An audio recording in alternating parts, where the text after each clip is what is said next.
자, 조국 땅이요. 조국 전 장관 얘기가 나오는 것 같은데 출마는 비례일까? 물음표가 찍혀 있습니다. 조국 전 장관 지금 뭐 신당 만든다는 움직임 빠르게 진행 중인데 본인이 총선 출마한다는 거를 굉장히 확실하게 얘기합니다. 그러면서 비례 쪽이 아닌가 짐작이 되는 말도 강하게 남겼습니다. 그 얘기 좀 들어보겠습니다. 정치를 한다는 얘기는 출마하는 것이고요. 네. 비례의 여부에 대해서는 향후 당이 정식으로 만들어지고 난 뒤에 어떤 방식으로 출마할 것인가 결정할 것입니다. 대법원 판결 때문에 만약에 국회의원을 하루만 하게 될지 또는 1년을 하게 될지 또는 뭐 파기환송 절차를 거쳐서 나중에는 뭐 3년을 하게 될지 저도 모릅니다. 그 결과가 나서 중간에 그만두게 되면 저희 동지들이 대신할 것이고 네. 제가 이어간다는 말은 넓은 의미에서 지역 비례 이런 의미가 아니라 국회의원을 못한다 하더라도 정관과 정책 비전이 있기 때문에 당원들이 이어갈 것이라 이런. 뒷부분에 말은 뭔가 수습을 한 것 같은데 앞에서는 본인이 뭐 대법원 판결 등등등 감안해서 뭐 국회의원이 뭐 박탈되거나 안 되면은 다른 분들이 이어갈 것이다? 이것만 보면은 김용주 전 의원님 네. 비례 출마입니까? 이거 어떻게 봐야 되는 겁니까? 비례한다는 마음이 있는 거죠. 근데 뒤에는 약간 수습을 한 것 같아요. 그렇게 또 들어오니까. 그래서 뭐 그렇게 얘기해서 처음부터 이렇게 비례해가지고 어쨌든 방탄할 거냐 이런 부분에 대해서 본인이 조금 말을 조정해서 그 약간 유죄 가능성에 그러니까 대법원에 가서 최종 그게 확정될 가능성을 좀 염두하고 뭘 하는 근데 걸까요? 지금? 한편으로 보면 저는 역으로 만약 출마를 하게 된다면 비례를 하기를 바랍니다. 왜 그렇습니까? 그나마도 보궐선거를 안 하고 이 연계하는 것이 국민한테 피해를 더 다음 주는 명단에 길이다. 있는 후보가 바로 올라가니까. 예. 차라리 그게 낫다고 보고 본인이 생각해도 그런 생각이 드는 것이 상식적이라고 보여지고요. 또 실제로 뭐 출마를 해야 될 것 같으면 상당히 그래도 당 대표에 해당되는 분이기 때문에 매우 예. 상징적인 지역에 가야 될 거고 뭐 종로라든지 예. 또 혹은 뭐 부산에 가야 될지는 모르겠습니다만은 뭐 강남 자판이가 강남에 가야 될 수도 있겠습니다만은 그런 예. 경우에는 오히려 살아 돌아오기가 쉽지 않기 때문에 과연 지금 현재 그 조국 전 장관 입장에서 살아야 된다는 절체절명의 어떤 예. 생각이 없을 수 있겠습니까? 말하자면 2심까지 유죄를 예. 받아놓은 상태이기 때문에 그런 의미에서 마음으로는 겉으로야 표현을 어떻게 할지 모르지만 어쨌든 비례의석에 그래도 서너 석이라도 얻어서 한 4번 정도 돼서 국회의원이 될 수 있다면 예. 그런 생각을 하고 있지 않느냐. 2번을 바로 하기에는 너무 속보이고 4번. 그런 생각을 그 좀 할 4번. 수 있을까. 어. 제가 만약 조국 전 장관 입장이라면 솔직하게 얘기해서 예. 그런 정도 마음이지 않을까 생각이 듭니다. 혹시 만약에 정말로 비례대표 후보로 출마를 한다면 예를 들어서 그럼 지역구가 여의치 않아서 피하는 거냐? 그리고 지역구 출마보다 상대적으로 왜냐하면 최근에 조국 신당 관련 지지율 조사를 보면 꽤 숫자가 나오고 있거든요. 2자리까지 나오는 결과도 나오고 있는데 그렇다면 비례대표 의석을 어느 정도 갖는다는 가정을 할 수 있는데 그걸 감안해서 지역구 어려운 지역구는 피하고 비례대표로 사실상 손쉽게 의원 배지를 달고 결국에는 그걸 통해서 방탄을 하려는 거 아니야 이런 비판이 나오지 않겠습니까? 뭐 그런 부분도 있을 수 있죠. 그러나 어쨌든 지금 뭐 그럼에도 불구하고 조국 전 장관이 누구다도 뭐 말하자면 창당 선언에 어쨌든 윤석열 정부를 제일 앞장서서 싸움을 하겠다라고 하는 그런 선명성, 명분을 가지고 나온 거니까요. 뭐 그런 비판에 대해서 답을 하기보다는 어쨌든 자기 투쟁의 의지를 하고 예. 민주당의 진성준 의원이 당론하고는 어떨지 모르겠습니다만은 연대 가능성까지 열어놓고요. 그거하고 별개로 민주당 당원들이 자발적으로 비례의석에 조국 당을 지원해 줄 수 있는 개연성은 저는 있다라고 보여집니다. 민주당 지지층이지만 비례대표에서는 조국 신당을 지지할 가능성, 투표할 가능성. 네. 이런 가운데 지금 신당을 만들고 있는데 이 당 이름이 약간 고민인가 봅니다. 왜냐하면 당 이름에 사람 이름을 집어넣으면 안 된다는 게 앞서서 선거관리위원회 어떤 판단이 있었거든요. 근데 지금 조국 신당이라는 이름을 갖고 가고 싶어 하는 것 같아요. 아무래도요. 이와 관련된 설명이 있었습니다. 들어보시죠. 당명은 선관위와 협의를 해야 합니다. 왜냐하면 선관위가 이제 과거 안철수 신당을 불허했던 것처럼 정치인 조국이 아니라 우리나라 조국 이렇게 이해되는 당명을 제출해야 됩니다. 지금 이미 국민들이 네. 조국 신당이라고 부르고 있어가지고 예. 전혀 다른 이름을 하게 되면 국민들께서 연결을 시키지 못할 가능성이 많다는 게 저희 판단입니다. 조혁진 변호사, 그럼 뭡니까? 이제 이미 조국 신당으로 많이 알려져서 그 이름을 버릴 수는 없을 것 같고 쓰고 싶은데 사람 이름 조국이 아니라 나라를 뜻하는 그 한자의 그 조국 그걸로 선관위에 내면 될 것 같다. 이겁니까? 되는 겁니까? 그러면은 그러니까 한자를 바꾸겠다는 이야기거든요. 사람 이름 그 본인의 이름 한자가 아니라 나라를 뜻하는 조국으로 쓴다. 그러니까 이야기하기 쉽게 영어로 말씀을 드리면 조국하면 조랜드예요. 근데 그 조국 그 한자를 예. 그 우리나라 일반적인 명사의 조국으로 하면 그게 홈랜드가 되는 거죠. 홈랜드로 쓴다. 그러니까 조랜드에서 홈랜드로 그 당명을 바꾸겠다는 이야기인데 쉽게 말하면은 그 조국 신당을 영어로 하면요. 예. 홈랜드 뉴 파티가 되지 않겠습니까? 그거 너무 웃긴 것 같다는 그런 생각이 드는데 조국은 유죄예요. 이거는 본인도 알고 있어요. 그러니까 조국 전 장관이 법학자 아니겠습니까? 예. 아무리 그래도 본인이 법학자였는데 지금과 같은 상황에서 대법원에서 무죄가 나온다? 이건 기대할 수 없다라고 하는 게 조금 전에 조국 전 장관의 이야기에서 나오는 거예요. 그러니까 국회의원을 제가 당선됐을 때 하루를 할지 3년 할지 이거는 잘 모르겠다. 이 얘기가 그 뜻입니까? 그건 그러면은? 무슨 뜻이냐면 대법원에서 4월 11일 날 판결 선고를 하면 국회의원 하루 한다는 거고 물론 이제 비례든 뭐 당선된다는 걸 전제로 해가지고 3년을 끌어주면은 3년 동안 국회의원 노릇을 한다는 이야기인 거고 그러니까 어쨌든지 간에 조국 전 장관은 비법률적 방법 운운한 거 아니겠습니까? 그러니까 만약에 이제 대법원에서 유죄로 확정이 된다라고 하면요. 이른바 조국 신당이라고 하는 거는 어떤 당이 되냐면 범죄자가 만든 당이고요. 심지어 범죄자가 한글로는 자기 이름을 따서 만든 당인데 이런 당이 어떻게 있을 수 있겠습니까? 어떤 예를 들을 수 있냐면 최광욱 전 의원이 이제 지금 유죄 확정되지 않았습니까? 이제 전과자가 된 거예요.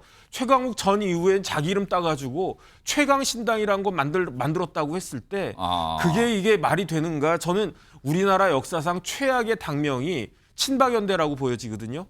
그런데 이거는 친박연대하고도 비교할 수 없을 정도로 예. 최악의 정당을 만드는 것이다. 저는 역사가 그렇게 인식할 것이다. 저는 그렇게 생각합니다. 지금 말씀하신 동안 속보가 돌았는데 이 조국 신당 쪽의 입장이 나왔어요. 선관위에 문의를 했는데 조국 신당 이거를 제외한 조국 요 표현은 포함한 당명은 가능하대. 그럼 조국 신당은 아니지만 조국 다른 무슨 당 이건 된다는 뜻이네요. 하나 더 있습니다. 자, 여기 보면 신당 정식 명칭에 조국이 포함될 수 있다. 그래서 조혁진 변호사, 그러면 무슨 이름이 조국 신당은 안 되는데 조국이라는 걸 쓸 수 있대요. 그럼 무슨 당이 되는 겁니까? 조국당? 글쎄 뭐 조국의 힘도 있을 것 같고요. 조국의 힘이요? 뭐 더불어 조국당도 될 수 있을 것 같고요. 그다음에 개혁 조국당 뭐 이런 거 하지 않겠습니까? 개혁 조국당. 조국 민주당 그래서 조민당 하면 좋겠네요. 아니요, 또 민심 조국당도 있습니다. 민심 조국당. 네. 지금 막 그냥 아이디어가 막 쏟아지는데 지금요. 아무튼 다시 보면은 조국 신당은 쓸 수가 없다. 이건 안 된다. 다만 조국이라는 표현이 들어간 당명은 가능하다. 그렇다면 여기에는 신을 뺀 조국당, 뭐 조국민주당, 조국 무슨 이거는 된다는 거네요 지금요. 일단 유권 해석이 조국 통일당 좋네요. 조국 통일당이요? 줄여서 조통당이 되는 겁니다. 그러면. 이게 여러 가지 그냥 아이디어가 갑자기 쏟아지시네 주변의 분들이요. 아무튼 요런 뭐 선관위 내용이 있다는 것까지 지금 속보로 들어왔습니다. 자, 이런 가운데 최근에 조국 신당에서 1호 영입을 했죠. 인재 영입이에요. 앞으로 이런 분들 같이 하겠습니다 하면서 첫 번째 인사를 영입했는데 이게 약간 좀 뒷말이 있어요. 화면에 보시죠. 여기 보면은 신장식 변호사인데 조국 신당의 1호 영입 인사입니다. 그런데 영입이 확정된 그 당시에도 설명이 좀 있었어요. 과거에 음주운전 1회, 무면허 운전 3회. 이게 또 논란이 되고 있거든요. 2006년에서 2007년 사이의 일인데 이와 관련해서요. 뭐 좀 설명도 좀 나왔습니다. 들어보시죠. 신 변호사가 2006년, 2007년 이 시점에 음주운전 전과가 있었던 것이었고 그 당시 뭐 대인 대물사고는 없었습니다. 저 역시 그걸 알고 있었고요. 예. 오랫동안 그 노회찬 의원과 함께 활동했던 그 진보 정치인 신장식 그 모습에 주목을 했습니다. 그래서 영입을 제안했고 네.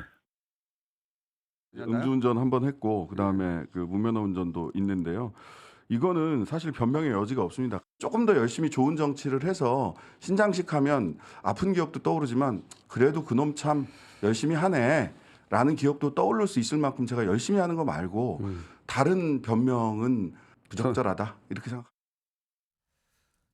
김철현 교수님. 그러니까 문제를 알고 있으면서 영입을 한 거네요. 지금은 괜찮다. 이거 어떻게 보십니까, 이 판단? 원래는 저는 이성윤 전 중앙지검장이 영입 인사 1호로 들어갈 줄 알았거든요. 근데 이성윤 지검장이 아마 민주당을 가고 난 다음에 아마 저 영입 인사로 한 것 같은데 사실 굉장히 부적절하죠. 왜냐하면 과거의 경력이긴 하지만 그 지난 21대 때 정의당에서도 비례대표 사퇴시킬 만큼 별로 좋지 않은 그런 부분이 있거든요. 근데 어쨌든 조국 전 장관 볼 때는 이 두 가지를 하고 있는 것 같은데요. 하나는 조금 논란거리 계속 생산해내려고 하는 것 같아요. 보니까 조국 신당은 보니까 굉장히 좀 논란거리를 만들어서 좀 국민적 이목을 계속 끌려고 하는 부분이 있는 것 같고, 두 번째 본인 자체가 벌써 항소심에서 유죄를 받았기 때문에 전과 사범 정도, 특히 운전과 관련된 무면허라든가 또는 예. 음주운전 같은 경우는 굉장히 조금 경범죄 수준으로 생각하고 있지 않나 하는 이런 생각이 들고요. 마지막으로 볼 때 저 신장식 변호사가 보면 그동안 굉장히 오랫동안 방송 진행을 해오면서 좀 강력한 팬층이 있습니다. 그러니까 결국은 보면 조국 신당은 결국 원하는 사람들이 굉장히 조금 어느 정도 팬층을 갖고 있어서 예. 앞으로 조국 신당이 비례대표를 할 때 어느 정도 지지율을 끌어올 수 있는 그런 사람 위주로 앞으로도 계속적으로 영입해 나가지 않을까 이렇게는 보입니다. 정규환 교수님. 그러면은 제3정당을 목표로 한다 그랬잖아요. 지금요. 그러면은 사실 중도층으로부터 많은 표를 얻기보다는 강성 지지층만 있으면 된다. 이런 판단을 하는 겁니까 지금? 그런 판단이 1차적으로 주력해야 될 때가 강성 지지층이다. 말 그대로 조국 신당, 또 조국 우리가 뭐 팬덤이라고 하는 게 예. 있지 않습니까? 또 마찬가지 앞서 언급했습니다만 신장식 변호사 같은 경우도 방송 진행을 통해서 어떤 상당히 넓은 예. 그 팬덤을 형성하고 있습니다. 그런 것들을 좀 플러스 알파하는 역할로 신장식 변호사를 영입한 것 같아요. 예. 자, 신장식 변호사가 가지고 있는 저는 숨기지 않고 본인이 드러낸 거, 이 자체는 저는 뭐 이미 이 당은 조국 신당은 국민들에게 드러내놓고 평가를 받겠다는 거 아니에요? 우리는 뭐 과거에 이거는 문제 삼지 않고 영입하겠습니다. 그렇습니다. 그렇게 하는 상황이니까 결국 국민적 평가를 받아야 될 겁니다. 국민적 평가가 어떻게 나올지는 우리가 좀 여기서 예단할 일은 아닌 것 같다. 예. 단 이것을 뭐 숨기고 있다가 뭐 들켰다든지 후보 자격 심사에서 뭐 문제가 됐다든지 이런 게 아니기 때문에 예. 저는 국민적 평가를 대놓고 받겠다는 거니까 여기에 대해서 국민들도 정확하게 평가해서 예. 아, 저런 사람이 영입 1호구나. 자, 정의당의 과거 류호정 의원이 1번 상징적인 비례대표 1번이었습니다. 예. 그러나 탈당해서 개혁신당 가버리잖아요. 예. 또 신장식 변호사가 1번입니다. 어. 그런 정체성, 상징성을 그대로 가져갈 것인지 아니면 국민들이 또 평가해주지 않을 것인지 예. 그것은 좀 지켜봐야 될 것으로 보여집니다. 정기환 교수님, 지금 아까 김영주 전 의원님이 그러니까 민주당 지지자들 중에 일부가 비례정당은 조국 신당을 선택할 수도 있다. 그렇다면은 이른바 이게 교차 투표 형태가 되는 거잖아요. 그렇죠. 지역구에서는 민주당을 지지하고, 그러니까 민주당을 지지하는 유권자가 지역구에서는 민주당 후보를 지지하고, 비례대표에서는 일부가 조국 신당으로 가고. 그렇다면 민주당 입장에서는 이게 어떻게 되는 겁니까? 오히려 민주당 입장에서는 정당 지지도라든가 예. 의석수 확보에 좀 더 악영향을 끼칠 수 있습니다. 결국은 지금 조국 신당은 여론조사 결과 나오는 게 사실은 벌써 창당도 하기 전입니다만 예. 9%에서 10%를 오르락내리락 하는 상황입니다. 그 정도면 지난 총선에서 보여줬던 열린민주당이 사실 6% 지지율이었습니다. 예. 결국 10% 정도를 만약에 지금 여론조사 흐름대로 예. 조국 신당이 걷어간다면 결국은 민주당 지지층에서 범민주 개혁 세력이라고 할 수 있는 예. 그 층에서 교차 투표가 훨씬 활발하게 일어날 가능성이 있다. 특히 조국 신당에 대한 친화성을 가지고 있는 민주당 지지자들은요. 예. 이를테면 민주당을 한국모함, 반윤 전선의 한국모함이 되어달라. 예. 대신 조국 신당은 쾌속정이 되어달라. 이런 어떤 문제의식을 가지고 분산 투표를 하겠다. 교차 투표를 하겠다. 이런 얘기를 하는 사람들이 많은 것을 봤을 때 예. 결국은 민주당의 비례대표 비례연합정당 표를 그럼 가져오는 그러면서 조국 신당이 약진하는 뭐 그런 결과로 충분히 갈 수 있는 상황이라고 보여집니다. 그럼 결국에는 총선 뒤에는 민주당과 조국 신당은 결국은 합당할 거다. 이걸 보는 겁니까? 결국은 또 합당해야 한다는 흐름이 있을 것이고요. 또 조국 신당 입장에서는 앞서 제가 그래서 언급했던 건데 유호정 예. 의원처럼 과거 또 조정훈 의원처럼 예. 그렇게 해놓고 바로 또 민주당으로 합당할 것인지 여기에 대한 또 국민적 평가가 엄연히 있기 때문에 예. 쉽게 지금 예단해서 얘기하기는 어려울 걸로 보여집니다.